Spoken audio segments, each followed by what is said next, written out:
मेरा नाम है मेहरुनिशा। आपका मेरे चैनल पर स्वागत है। आइए सुनते हैं नीलोफर की ये कहानी। मेरी बेवा नंद पेट से हो गई और बदनामी के डर से मैंने रिपोर्ट छुपा दी। मेरी नंद की तबीयत वैसे ही ख़राब थी। इस ख़राब तबीयत के बावजूद वह रोज़ की तरह खाना लेकर जाती थी। मुझे उससे नफ़रत होने लगी थी। मेरा नाम नीलोफर है। मैं एक अनाथ बच्ची हूँ। अपने खाला के रहमो करम पे उनके घर में रहती थी। मेरे आगे पीछे कोई नहीं था। खाला को बस मुझसे पीछा छुड़ाना था। इसीलिए जो पहला रिश्ता मेरे लिए आया उसके लिए हाँ कर दी और मुझे अपने घर से विदा कर दिया। क्योंकि उनकी अपनी भी बेटियां शादी के लिए बैठी हुई थी तो झटपट मेरी शादी निपटा दी। मैं उनकी बेटियों से ज़्यादा खूबसूरत थी, इसीलिए खाला को ये खौफ था कि कहीं अच्छे से अच्छा रिश्ता मेरे लिए ना आ जाए। इसीलिए मेरे लिए जब शमीम का रिश्ता आया तो खाला ने जल्दी जल्दी ऐसे शादी कर दी मेरी जैसे मैं घर से भाग जाऊंगी। लेकिन मेरी किस्मत अच्छी थी कि मुझे इतना अच्छा घर मिला। मेरे ससुराल में सिर्फ मेरा शौहर शमीम और उनकी बड़ी बहन ज़किया थी। मेरा शौहर बहुत ज़्यादा अमीर नहीं था, पढ़ा लिखा था और उसकी उम्र भी मुझसे ज़्यादा थी। मैं खुश थी, मुझे शमीम की उम्र से कोई परेशानी नहीं थी। लेकिन मेरी शादी होते ही शमीम को मुंबई से एक अच्छी जॉब ऑफ़र आ गया जिसका इंतज़ार वो कई सालों से कर रहे थे। वो इतना खुश थे कि उनकी खुशी का कोई ठिकाना ही नहीं था। अभी मेरी शादी को 2 महीने ही हुए थे कि शमीम मुंबई चला गया और मुझे बहुत अफसोस हो रहा था। मैंने शमीम के साथ ज़्यादा वक्त नहीं गुजारा था। शमीम ने मुझे कहा कि जल्दी वापस आ जाऊंगा और तुम्हें और अपनी बड़ी बहन को भी अपने साथ ले जाऊंगा। थोड़ा सा सब्र करना, वहाँ अपना घर ख़रीदने के लिए भी कोशिश करूंगा। इस तरह की बातें करके शमीम ने मेरी उदासी को दूर करने की कोशिश की, क्योंकि उनके जाने की खबर सुनकर मैं काफ़ी दिनों से उदास थी। फिर मैंने सोचा कि वो ठीक ही कह रहे हैं, मुझे थोड़ा सा इंतज़ार करना होगा। उनके जाने के बाद घर में मैं और मेरी बड़ी नंद रह गई थी। इस थोड़े से वक्त में मेरे नंद से ज़्यादा बात नहीं हुई थी, क्योंकि मुझे पता था कि मेरे पास शमीम के साथ वक्त गुजारने के लिए बहुत कम वक्त है। इसीलिए शादी से लेकर अब तक का सारा वक्त दिन रात मैंने शमीम के साथ ही गुजारे थे। अपनी नंद के साथ बैठने और बात करने का तो मुझे ना वक्त मिलता था, ना ही फ़िलहाल कोई ज़रूरत थी। मैं तो बस उनको खाना बना कर देती थी और वो चुपचाप खा लेती थी। मेरी नंद ज़किया दिन रात क्या करती थी, क्या करती रहती थी, मुझे उससे कोई मतलब नहीं था। लेकिन अब जबकि मेरे शौहर चले गए थे तो घर में मैं और मेरी नंद थे, इसलिए हम दोनों की थोड़ी बहुत बातचीत हो जाया करती थी। लेकिन मेरी नंद ज़किया कुछ अजीब सी औरत थी। वो आम नंदों की तरह नहीं थी। काम ना करने पर मुझे कुछ नहीं कहती थी, खामोशी से खुद काम कर दिया करती थी। मुझे अगर जागने में देर हो जाती तो वह नाश्ता बना दिया करती थी। मेरी मैले कुचेले कपड़े धोने लग जाती थी। इन तमाम बातों से मुझे खुशी नहीं मिलती थी, बल्कि गुस्सा आने लगता था।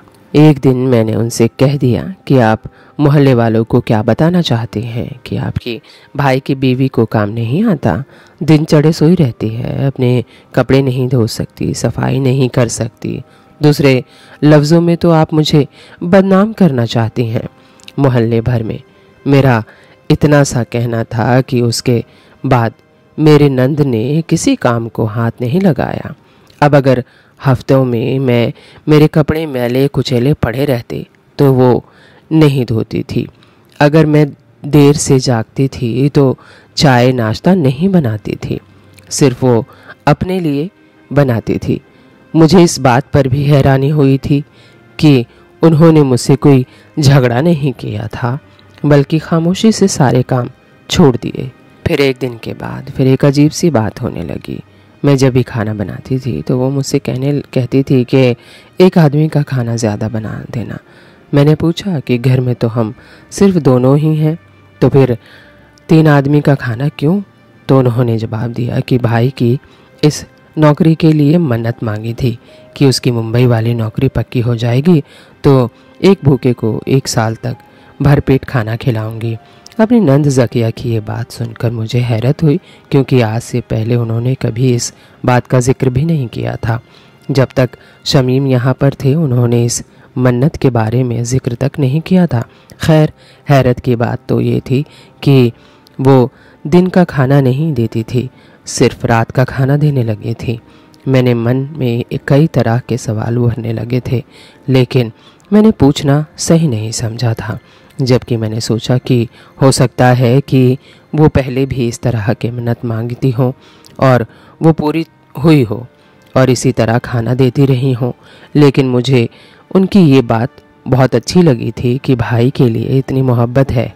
उनके शौहर को गुजरे 3 साल हुए थे और वो अपने भाई के साथ ही रहने आ गई थी, और वो अपने भाई के लिए किसी गरीब को खाना दे रही हैं, तो ये अच्छी बात थी। बहुत कम औरतें ऐसी होती हैं जो शादी के बाद भी अपने भाई से इतनी मोहब्बत करती हैं, वरना अब तक तो मैंने भाइयों और बहनों को जायदाद के लिए आपस में लड़ते ही देखा है। मैंने अपनी ज़िंदगी में ऐसी औरतें बहुत कम देखी थी, और अपनी नंद को देखकर तो मुझे बहुत खुशी हुई थी। वो एक रूखी सूखी सी औरत लगती थी, जिसे किसी भी चीज़ से कोई दिलचस्पी नहीं थी। मुझे उनमें कभी कोई ख़ास अच्छाई नज़र नहीं आई थी, लेकिन ये बात मुझे बहुत अच्छी लगी थी और मेरे दिल में उनके लिए इज़्ज़त बहुत बढ़ गई थी। ऐसा इसीलिए भी हुआ था कि मेरी नई नई शादी हुई थी और मुझे अपने शौहर से बहुत मोहब्बत थी और मैं उनको याद करती थी, तो मैं अपनी नंद का दर्द महसूस कर सकती थी।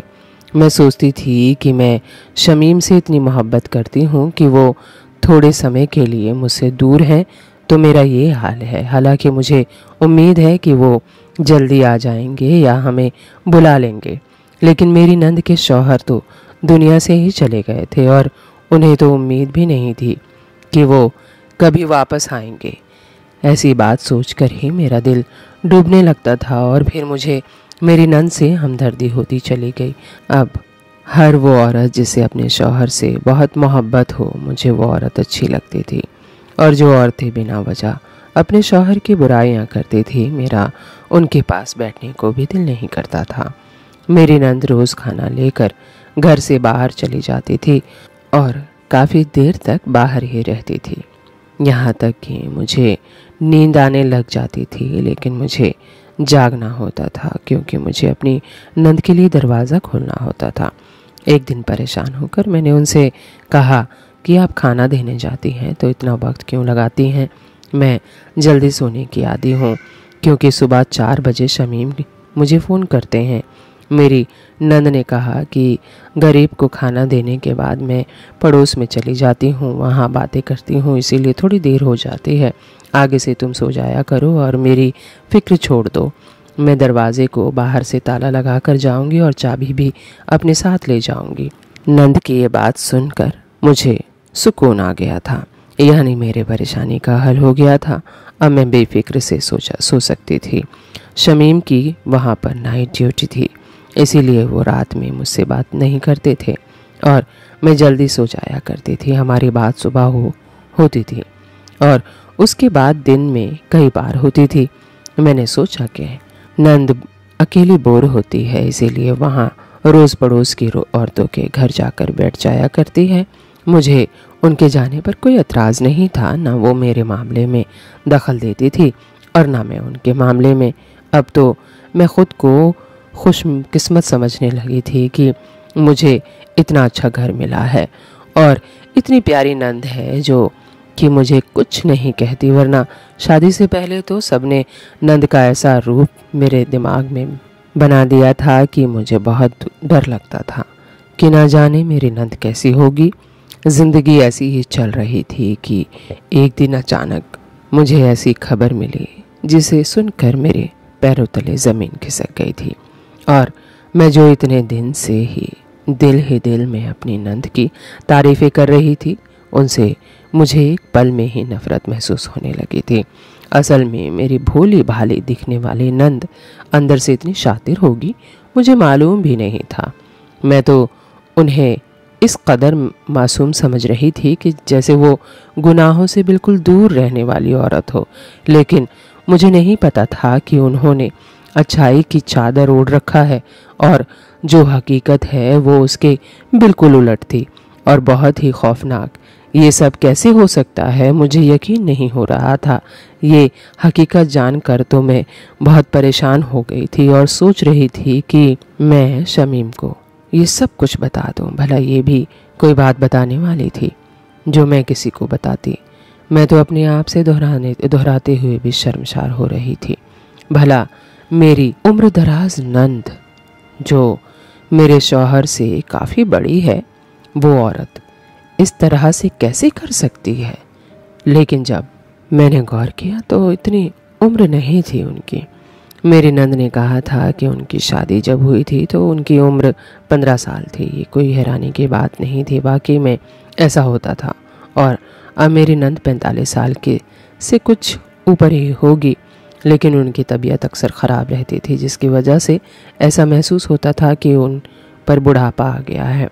लेकिन कुछ दिन से मैंने ये भी देखा था कि उनके चेहरे पर एक बार फिर से रौनक आने लगी थी। एक दिन अचानक वो मेरे सामने चक्कर खाकर गिर पड़ी तो मैं परेशान हो गई। उन्हें होश में लाने की पूरी कोशिश की और मेरे कोशिश करने पर ही वो जल्द ही होश में आ गई थी। मैंने उनसे पूछा कि आपको क्या हुआ है, तो उन्होंने कहा कि शायद मेरा ब्लड प्रेशर लो हो गया है।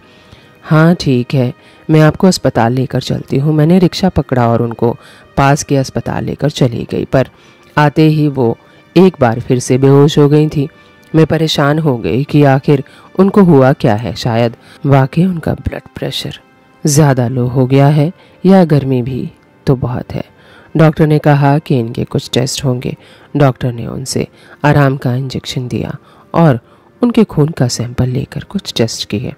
उनके होश में आने के बाद हम घर वापस आ गए, लेकिन अगली सुबह जब मैं रिपोर्ट लेने गई तो मेरे पैरों तले ज़मीन खिसक गई, क्योंकि उस रिपोर्ट के मुताबिक तो मेरी नंद प्रेग्नेंट थी। ये देखकर तो मेरा सर बुरी तरीके से चकराने लगा था कि ये सब क्या हो रहा है। मैंने अपनी नंद को कुछ नहीं बताया और बदनामी के डर से वो रिपोर्ट छुपा दी। मेरी नंद की तबीयत वैसे ही ख़राब थी। इस ख़राब तबीयत के बावजूद भी रोज़ की तरह खाना लेकर जाती थी। मुझे गुस्सा आ गया। मैंने कहा कि किस तरह ड्रामा कर रही है ये औरत। मैं इसके भाई पर मोहब्बत लुटाने की अदा देखकर बहुत खुश हो गई थी, लेकिन मुझे नहीं पता था ये औरत इतनी गिरी हुई निकलेगी। अब तो मुझे यकीन हो गया था कि ये खाना देने के बहाने अपने आशिक से मिलने जाती थी। यकीनन खाना भी उसी को देती होगी, बल्कि उसके साथ मिलकर खाती होगी, क्योंकि वो बहुत सारा खाना निकाल कर जाती थी, जो कि 2 लोगों के लिए काफ़ी होता था। पहले मैंने इन चीज़ों पर ध्यान नहीं दिया था, लेकिन अब मैं सोचने पर मजबूर हो गई थी, क्योंकि बात ही ऐसी थी। मैंने फैसला किया कि इस बात का पता लगा कर रहूँगी कि आखिर मामला क्या है और मेरी नंद रोज़ाना रात को कहाँ जाती है। मैंने सोचा कि मैं सारे पक्के सबूत इकट्ठे करूँगी, उसके बाद ही शमीम को सारी बात बताऊंगी। आखिर शमीम को भी पता चले कि उसकी बेवा बहन ने क्या गुल खिलाया है। इंसान जवानी में ऐसी गलती करता है तो बात समझ में आती है, लेकिन इस उम्र में इश्क की दहलीज पर कदम रखते हुए इनको थोड़ा भी एहसास नहीं हुआ कि वो गुनाह कबीरा कर रही हैं। बर्दाश्त नहीं हुआ अकेलापन तो दूसरा निकाह कर लेती। उम्र के इस हिस्से में दाखिल होते हुए मेरी नंद को तो अल्लाह की राह में मग्न हो जाना चाहिए था। इस हिस्से में आकर वो इस तरह का काम कर बैठेगी। मैंने उनका पीछा करने की ठान ली थी। सोचा कि आज रात जब वो खाना लेकर बाहर जाएंगी तब मैं उनके पीछे जाऊंगी, लेकिन मुझे याद आया कि वो ताले की चाबी लेकर जाती थी और बाहर से ताला लगा कर जाती थी, क्योंकि मैंने ही उनसे कहा था कि मुझे जल्दी नींद आ जाती है। उनका इंतज़ार करते हुए मुझे देर हो जाती है। मैंने उनसे कहा कि वो आज के बाद बाहर से ताला लगा कर ना जाया करे। मुझे डर लगता है कि कहीं घर में आग वगैरह लग गई तो मैं कैसे बाहर निकलूंगी। मेरी ये बात सुनकर उनके चेहरे का रंग फीका हो गया था। मैंने महसूस किया था कि मेरी ये बात उन्हें अच्छी नहीं लगी थी। अब तो मुझे यकीन हो गया था कि दाल में कुछ काला है।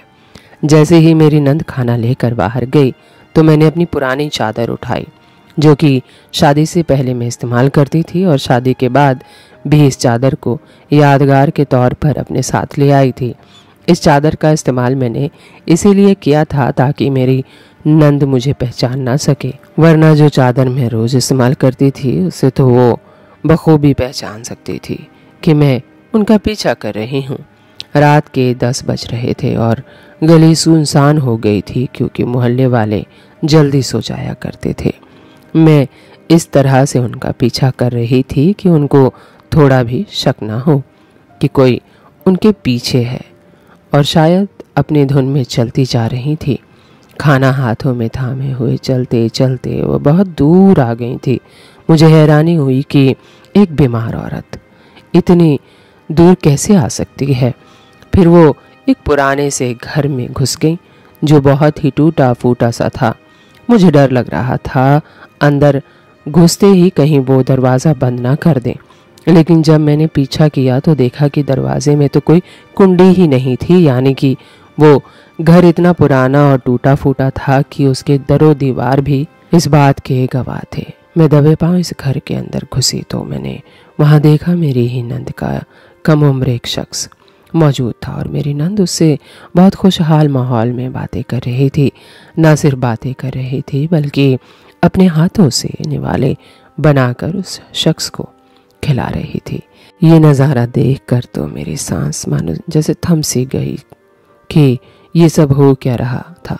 यानी कि मेरी नंद रोज़ाना मुझसे झूठ बोलकर जाती थी कि वो गरीब बच्चों को खाना देने जाती है, जबकि वो यहाँ पर किसी अनजान आदमी के घर के अंदर आकर न सिर्फ अपने हाथों से खाना खिलाती है बल्कि उससे खुश होकर बातें भी कर रही थी और काफ़ी वक्त लगाती है। यहाँ तक कि मैं सो जाती हूँ और जब मैं पूछती हूँ तो कहती है कि मैं मोहल्ले की औरतों के साथ बैठी थी। और मैं कितनी बेवकूफ़ थी कि मैंने उन सब बातों पर ध्यान देना तो दूर की बात, कभी उन पर ज़रा सा भी शक भी नहीं किया था। और मैं उसको एक अच्छी औरत समझती रही जो अपने भाई की वफादार बनती है और उसकी कामयाबी के लिए खुद गली से बाहर आकर गरीबों को खाना देती है। लेकिन अब बात सिर्फ खाना खिलाने की हद तक नहीं थी, ना ही किसी अनजान शख्स से बातें करने की हद तक थी, बल्कि बात तो इससे भी बहुत आगे निकल चुकी थी। मेरी नंद तो पेट से हो चुकी थी। अब तो मुझे यकीन हो गया था कि यही वो शख्स है जिसके साथ मेरी नंद का कुछ चक्कर है।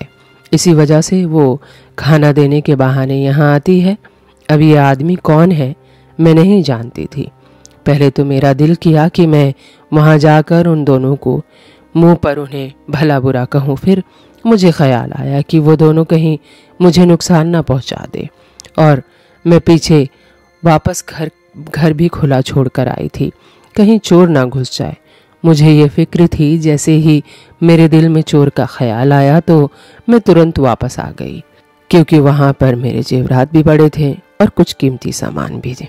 मैं सोच सोच कर पागल हो रही थी कि मैंने फैसला कर लिया था कि मेरी नंद घर आ जाएगी तो मैं उसके सामने वो सब कुछ बोल दूंगी जो मेरे दिल में है। वहाँ पर तो मैंने उस अनजान शख्स के डर से कुछ नहीं कहा था, लेकिन घर में तो मैं बोल सकती थी। जैसे ही वो वापस आई तो मुझे जागता देखकर थोड़ी चौंक सी गई। मुझसे पूछा, क्या हुआ नीलोफर, तुम अभी तक सोई नहीं? मैं भी गुस्से में आ गई और कहा कि जिस औरत की विधवा नंद इतनी बदकिरदार हो सकती है उसको भला कैसे नींद आएगी। मेरी बात सुनकर तो मेरी नंद हैरान होकर मुझे देखने लगी, तो मैंने कहा कि मुझे इस तरह से न देखे। मुझे सारी सच्चाई पता चल गई है कि आप खाना देने के बहाने कहाँ जाती हैं और किससे मिलती हैं, और आपकी कोख में किसका गुनाह पल रहा है। मेरी नंद ने मुझसे कहा, नीलोफर जुबान पर लगाम दो। तो मैंने उनकी मेडिकल रिपोर्ट उनके मुंह पर मारते हुए कहा कि ये सब मैं बिना वजह नहीं कह रही हूँ। ये आपकी मेडिकल रिपोर्ट है जिसमें बताया गया है कि आप पेट से हो चुकी हैं, और अब मैं वो देख कर आई हूँ कि आप किसका गुनाह लिए फिर रही हैं। मेरी नंद ने वो रिपोर्ट उठाई और उन्हें पढ़ने लगी और मुझसे कहा कि ऐसा कुछ नहीं है, रिपोर्ट में गलत लिखा हुआ है। मैंने कहा कि अगर रिपोर्ट गलत है तो मैं यकीन भी कर लेती, लेकिन वो शख्स कौन है जिससे सारी सारी रात आप बैठकर बातें करती रहती हैं?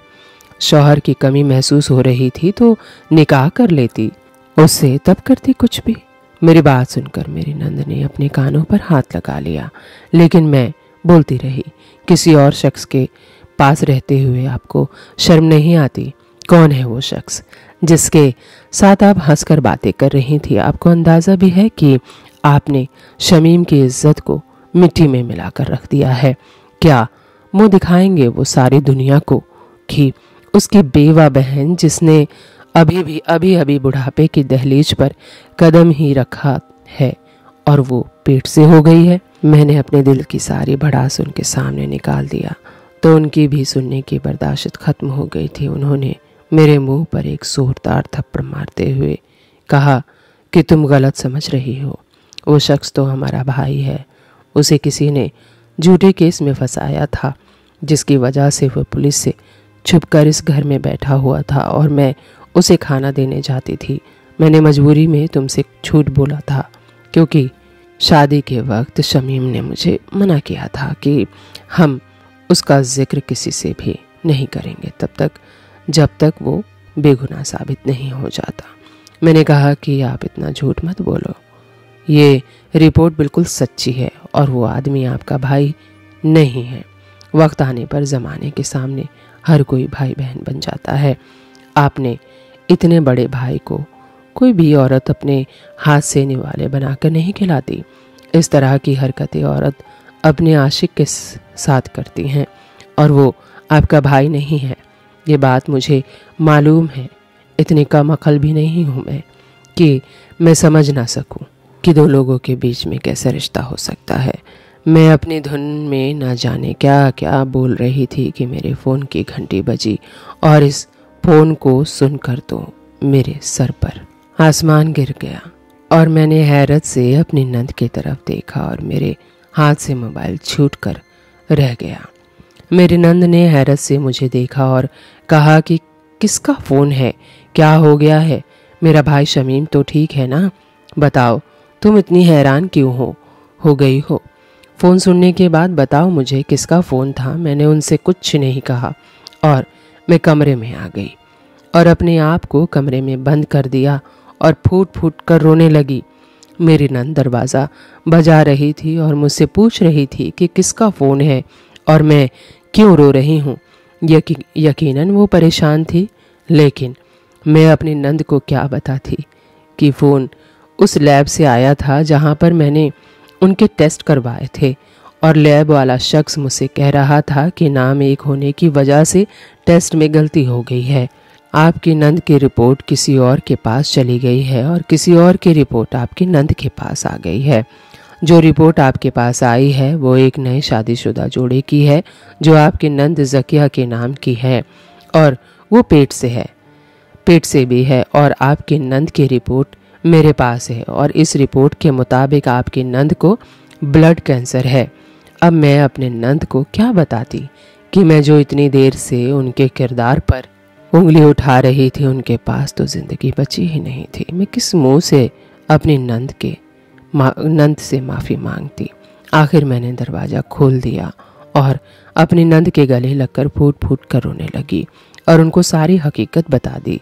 उस दिन के बाद मेरी नंद बहुत बीमार हो गई थी और उनकी आंखों में हर वक्त मेरे लिए शिकायत रहती थी। वो शख्स वाकई में मेरे जेठ थे जो पुलिस से छुप रहे थे। मैंने मुंबई शमीम को फ़ोन किया और सब कुछ बता दिया। शमीम ने मुंबई में घर ले लिया था। वो तुरंत वहाँ से वापस आए और हमें लेकर मुंबई चले गए। वहाँ कैंसर का सबसे बड़ा अस्पताल था। उन्होंने अपनी बहन का इलाज करवाया। उनका इलाज तकरीबन 2 साल चला। मैंने जो भी कुछ उनके साथ किया था वो माफ़ी के काबिल तो नहीं था, लेकिन इन 2 सालों में मैंने उनकी खूब सेवा की। उनकी मुझसे नाराज़गी ख़त्म हो गई। कुछ दिनों बाद मेरे जेठ भी आ गए और अब हम सब साथ में रहते हैं। उम्मीद है ये वीडियो आपको अच्छी लगी होगी। चलते चलते 2 लाइन कह देती हूँ। हालाते ज़िंदगी सिखा देती है समझदारी, वरना बचपना किसे पसंद नहीं। वीडियो अच्छी लगी हो तो चैनल को सब्सक्राइब कीजिएगा, लाइक कीजिएगा, शेयर कीजिएगा और हाँ, बेल आइकन को दबाना बिल्कुल मत भूलिएगा। Thank you for watching.